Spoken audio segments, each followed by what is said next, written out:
ఆంధ్రప్రదేశ్ ఎన్నికల తర్వాత వైఎస్ఆర్సీపీని పార్టీ నేతలు ఒక్కొక్కరుగా వీడుతున్నారు.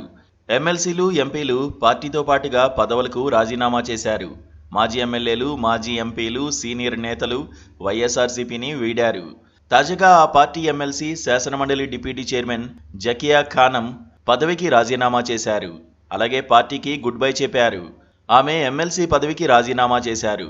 ఈ మేరకు లేఖను తన వ్యక్తిగత సిబ్బందితో శాసనమండలి చైర్మన్కు పంపించారు. రాజీనామాను ఆమోదిస్తే డిప్యూటీ చైర్మన్ పదవి కూడా పోతుంది. జకియా ఖానంది అన్నమయ్య జిల్లా రాయచోటి కాగా ఆమెను 2020 జూలైలో ఎమ్మెల్సీగా గవర్నర్ నామినేట్ చేశారు. 2 ఏళ్ల నుంచి ఆమె వైఎస్ఆర్సీపీలో అసంతృప్తిగా ఉన్నారు. ఆమెతో కలిపి ఇప్పటివరకు వైఎస్ఆర్సీపీకి చెందిన 6 ఎమ్మెల్సీలు రాజీనామా చేశారు. వారిలో జయమంగళ వెంకటరమణ, బల్లి కళ్యాణ్ చక్రవర్తి, మర్రి రాజశేఖర్, కర్రి పద్మశ్రీ, పోతెల సునీతలు ఉన్నారు. తాజాగా జకియా ఖానం కూడా ఆ జాబితాలో చేరారు. జకియా ఖానం కొంతకాలంగా వైఎస్ఆర్సీపీకి దూరంగా ఉంటున్నారు. పార్టీ కార్యక్రమాల్లో కూడా ఎక్కడా పాల్గొనడం లేదు. గతంలో మంత్రి లోకేష్ను కూడా కలిశారు. కుటుంబ సభ్యులతో కలిసి శాలువాతో లోకేష్ను సత్కరించారు. దీంతో అప్పుడే టీడీపీలోకి వస్తారని చర్చ జరిగింది. ఇంతలో ఆమెకు టీటీడీ వీఐపీ బ్రేక్ దర్శనం సిఫారసు లేఖ అంశం తలనొప్పిగా మారింది.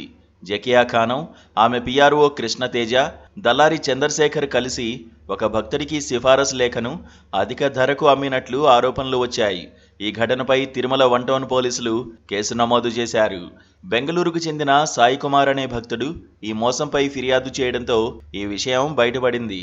సాయి కుమార్ తన కుటుంబ సభ్యులతో కలిసి శ్రీవారిని దర్శించుకోవడానికి ₹1,50,000 చెల్లించి దళారి చంద్రశేఖర్ను ఆశ్రయించారు. చంద్రశేఖర్ ఎమ్మెల్సీ జకియా ఖానం పీఆర్ఓ కృష్ణతేజను సంప్రదించి ₹65,000 డీల్ కుదుర్చుకున్నారు. ఆ తర్వాత ఎమ్మెల్సీతో కలిసి సాయి కుమార్ కుటుంబ సభ్యులు దర్శనం చేసుకున్నారు. అయితే దళారి, ఎమ్మెల్సీ, ఆమె పీఆర్ఓ కలిసి తమను మోసం చేసి ఎక్కువ డబ్బు వసూలు చేశారని సాయి కుమార్ టీటీడీ అధికారులకు ఫిర్యాదు చేశారు. టీటీడీ అధికారులు విచారణ జరిపి నిజం ఉందని తేలడంతో తిరుమల 1 టౌన్ పోలీసులకు ఫిర్యాదు చేశారు. పోలీసులు చంద్రశేఖర్, ఎమ్మెల్సీ జకియా ఖానం, కృష్ణతేజలపై కేసు నమోదు చేశారు. వారిని A1, A2, A3లుగా పేర్కొన్నారు. ఈ ఆరోపణలపై ఎమ్మెల్సీ జకియా ఖానం స్పందించారు. ఏ పార్టీలో ఉన్నా నిజాయితీగా ఉండడమే తమ కుటుంబానికి తెలుసు అన్నారు. తను ఎవరిని ఇబ్బంది పెట్టలేదని, శ్రీవారి దర్శన టికెట్ల వ్యవహారాన్ని రాజకీయ కుట్రతోనే తెరపైకి తెచ్చారని ఆమె ఆరోపించారు. Please subscribe